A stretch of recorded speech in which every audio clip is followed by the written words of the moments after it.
সূরা হামিম আস-সিজদার 33 নং আয়াতে কারিমায় উল্লেখ করেছেন, ওয়ামান আহসানু কওলাম মিম্মান দাআ ইলাল্লাহ। পৃথিবীতে সবচাইতে উত্তম ভাষী, পৃথিবীতে সবচাইতে সুন্দর কথক, পৃথিবীতে সবচাইতে ভালো কথা, দামি কথা ওই ব্যক্তির যেই ব্যক্তি আল্লাহর প্রতি মানুষদেরকে দাওয়াত দেয়।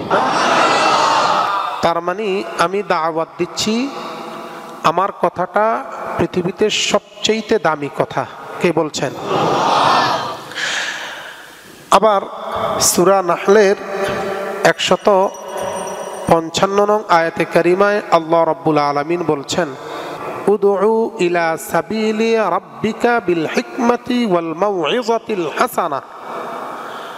তোমরা দ্বীনের প্রতি মানুষদেরকে দাওয়াত দাও কৌশলে এবং সুন্দর সুন্দর ওয়াজ নসিহত কথাবার্তা বলে তাদেরকে দাওয়াত দাও।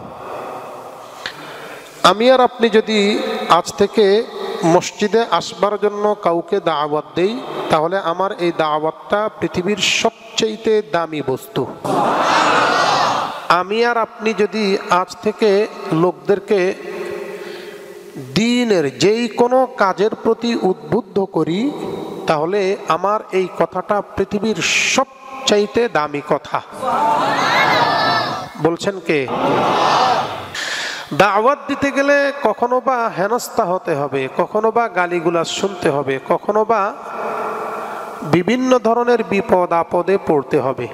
এই জন্য গালিগুলাজ শোনা, দ্বীনের দাওয়াত দিতে গিয়ে গালিগুলাজ শোনা, বকাবাদ্য শোনা, মারধর খাওয়া, রক্ত ঝরানো এবং শাহাদাত বরণ করা, এটা হচ্ছে নবীজি সাল্লাল্লাহু আলাইহি ওয়াসাল্লামের সুন্নাত। এটা কি? আপনি দ্বীনের দাওয়াত দিয়েছেন, অনেকে বলবে মোল্লা, বলবে কি না? সেই লোকটা আপনাকে মোল্লা বলেছে, আপনার সুন্নত আদায় হয়ে গেছে। কেউ যদি 2 বার মোল্লা বলে, 2টা সুন্নত আদায় হয়ে গেছে। কেউ যদি 3 বার মোল্লা বলে, তাহলে 3 বার সুন্নত আদায় হয়ে গেছে। আর সুন্নতের উপর আমল করলে সওয়াব আছে কি নাই?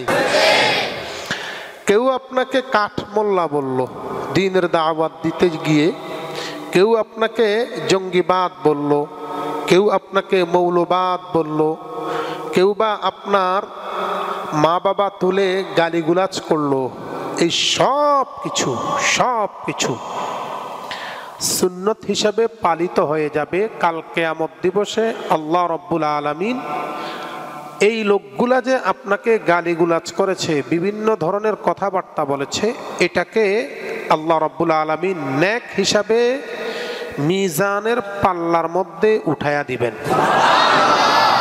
লস নাই। আমাকে কেউ খারাপ বললে কোনো লস আছে? নবীজি সাল্লাল্লাহু আলাইহি সাল্লাম দ্বীনের দাওয়াত শুরু করেছেন, গালিগুলাজ আছে কি নাই?